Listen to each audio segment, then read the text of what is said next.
Thanks for joining us today on the Beyond Sunday podcast. We are going to dive into the apology, how to do it, and why it matters. So sorry about that. Let's talk about it.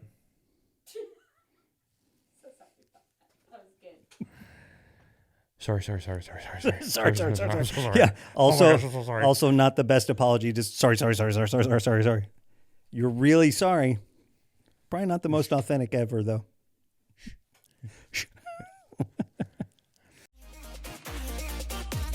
You are watching the Beyond Sunday podcast.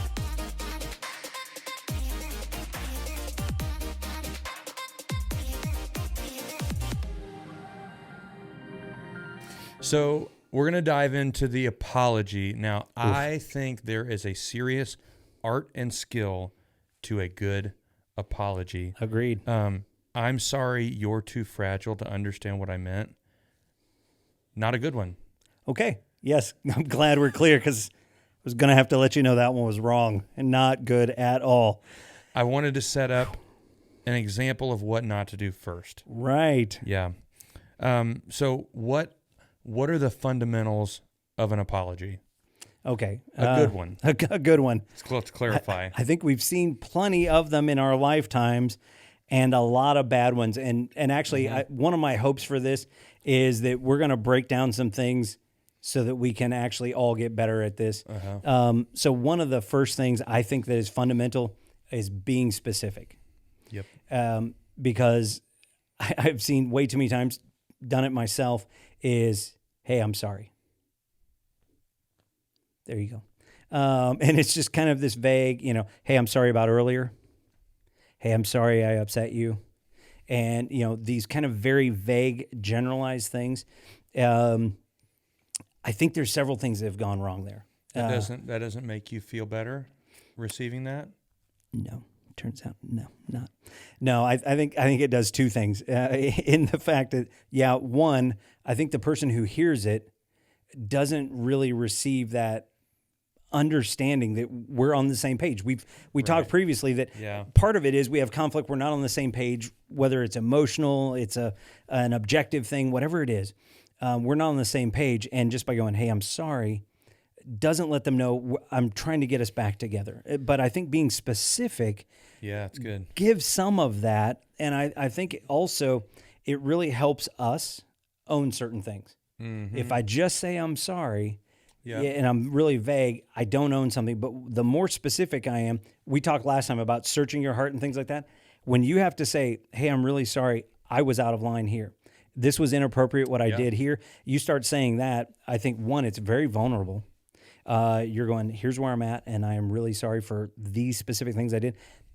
The other thing is that, I don't know if you've ever had this, but there are times that I've apologized for something, and then the person goes, well, that's not why I was mad. And you go, oh, good news. I have two things to apologize for now. And, but you mind taking me back to that moment? Because I am confused then. I am confused. But I've had something where it's like, oh, hey, I'm sorry I disagreed with you about this and I upset you about this. And it's like, actually, that's not why I was upset.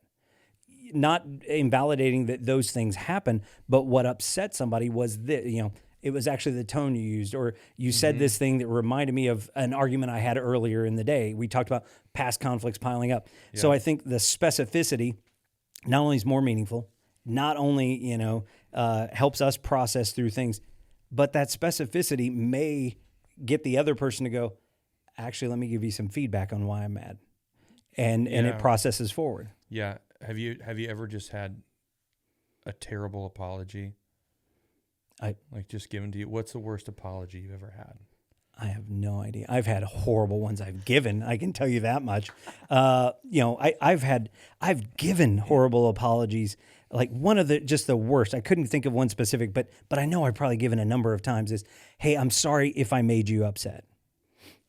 It violates everything. It's vague, and it actually hits probably the second thing. I mean, if I did, there's the key word. I don't think I did, but if I did, hey, my bad. Okay. Right. Yeah, and really, the fact that this person has keyed your car, the fact that they've just stewed and walked away from you angrily, none of those were clear enough indicators that you may have made them angry. Clearly. Yeah. Yeah. The if is the classic. My gut response would be, sure. Sure you do. Yeah, I'm sure. I can tell you're greatly affected by this. Right. Sure. Thanks so much for being sincere. Right. If you did something. If. I probably didn't, but if I did, hey, I'm sorry. Such a Because if great I say moment. that, don't we get to move on now? Right. Yeah, when you think about it, and that's kind of the second part is avoiding, not only being specific, but avoiding, if, but, maybe, any of those things, these kind of contingent pieces of the apology. Yeah. It's almost like I'm getting the free pass. So I'm coming to apologize. I'm going to be a big guy about this and see how I'm the bigger person here. Mm-hmm. I'm going to apologize to you if Yeah. anything I said or did may have in some way potentially, I don't know, put you off on the wrong foot. Maybe. Which usually gives an insight to how obtuse we are to the situation. I'm gonna generalize it so much so that I'm off the hook. Yep. At least, but really, we're only off the hook here because again, The other you're going person's not into it forgiving. so poorly that you're like, hey, whatever I did, Right. I don't know what it is Right. because be honest, I moved on. I was kind of emotionless. Whatever happened, I kind of still think I probably should have done that. Right. But whatever I did, sorry. I think why it's so funny is because it's so real. It's just, more than anything else, it's like, man, I feel like all felt that. I felt like, and when you have to point it out like this, you go, I have been wildly ineffective in the vast majority of the apologies I've ever made. Because when you think about it, you're taking the focus off of your part. Because if I go, hey, I apologize if I made you mad, the transaction becomes, instead of starting with specific and very concrete, I am sorry that I did this, and hey, and I know I did make you upset with that. It's very concrete, and I'm like you said in the previous episode, I'm owning my part of it. If it's the if statement, if I made you mad, then the problem in our relationship is that you got mad, not what I did. And if what I did somehow made you mad, I'm sorry that you. And it's almost like you're saying, you would never say this out loud. I'm sorry that you were too weak in our argument and got upset. Sorry about that. That made it awkward. That made it awkward for both of us. If you just wouldn't have gotten mad, that would have been better. Yeah. You wouldn't say that. But you did, actually. Yeah, you really- totally did. You did. I think it's so important. That's why it matters that as we've been talking about reconciliation, the apology is the part of reconciliation that we have to continue in our apology. Just in the grand scheme of reconciliation, I can only own my part. Right. So if I'm actually apologizing Right. for something that I did, I have to name what I did. Yes. The big man's move to be the first to apologize is only the bigger man if you're specific. If it's a poor apology, it's a very arrogant big man, which ends up making you the little man. Right. Well, and we've talked recently about the fact that there's no matter how small your part of it is. And I've talked with folks that said, hey, if you're having conflict with somebody and you would even say it's 99% their fault, 1% yours, you should probably check your math first of all. It's probably not that far off. But even if that was, no kidding, objectively true, 1% your fault, like you were saying previously, we need to own our part. I'm going to own every last bit of that 1%. And this is the hard part because you're like, man, 99% of all of our conflict is sitting on your shoulders. You own that. But I'm going to take the risky move and I'm going to come in and specifically say, I'm sorry for this. Don't tell them I'm sorry for my 1%. That's a bad first move. Just say, That's another little man move. that is another little man move. You just own it like a boss and say, I am sorry for this specifically. Here's what I did in this. And it can feel risky, especially when you feel like you're in that smaller percentage. You're like, they still own this mountain of this issue. What if they just go, good, glad you apologized and saw you were wrong. and they move on happy with this. I mean, it feels really risky, but Yeah. like you said, I can only own my part of this. And I would argue, it just made me think about this. I'm pretty sure it's true. Tell me in We'll the find comments out. if it's not. We'll find out. If you know what percentage the other person was wrong, your numbers are wrong. Your Probably so. percentage immediately needs to get bigger. Oh, it has to. 'Cause- If the beginning is 99% them, right. it's not. It's not. You at least own 10% just with that one statement. Just with that alone. Yeah. There is, at minimum, there's a lot of arrogance going on. Right. Yeah. You talked about we have to be humble and everything else. Instantly, we're already playing the numbers game and comparing. Probably not the most humble position that I'm coming from at that point. Right. Right. Well, I think, so we've started out, we're being specific. Uh-huh. We're not caveating with ifs, buts, or maybes. The third piece to do a good apology is to acknowledge the hurt that we've caused. So I'm sorry for what I've done, Yeah. and I apologize that I hurt your feelings, that I upset you. It could be that, hey, I ruined the day we had planned, whatever it is. But it's not only saying, here's what I did, but I acknowledge the impact I had on you. I can't own that part because I only get to own my part, but I'm at least this is the part that's going to feel risky, very humbly setting forward, and I realize the impact I had on you. And I Yeah. am sorry for that as well. Yeah. That's why I think that there is an actual amazing art Mm-hmm. to a true and sincere good apology. Right. An absolute gift to be able to deliver a great and honest apology. Yeah, you focus on your part, you focus on the hurt that you caused, and then this is where apologies and forgiveness go together, because the best you can do at the end of it, after you have shared that I have wronged you, Mm-hmm. I made a mistake. It's Right. all I'm focusing on, Right. because I'm seeking reconciliation. Right. So I only own what I own, and then I offer that Mm-hmm. in form of restoration. Will okay. you forgive me for this? Oh yeah. Yeah. So I'm sorry is a powerful first step, and Right. if delivered properly, it will welcome forgiveness. Even if it doesn't happen, it may not. Right. There's Very been many true. times where a very well and great apology called up or had so much pain associated that Okay. it did not resolve the way you wanted to. It didn't even Okay. leave itself in two-sided forgiveness, but it does allow Okay. restoration on your side. And again, that's all we can really guarantee that I can walk through, Right. restore on my side. Right. And so as we deliver a great apology, then we seek forgiveness. It always, I think it comes from a desire to fully restore, has to have forgiveness involved.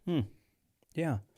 When you think about it, I think through the apologies that I've experienced receiving, the ones I've given, a lot of times they are, I'm sorry.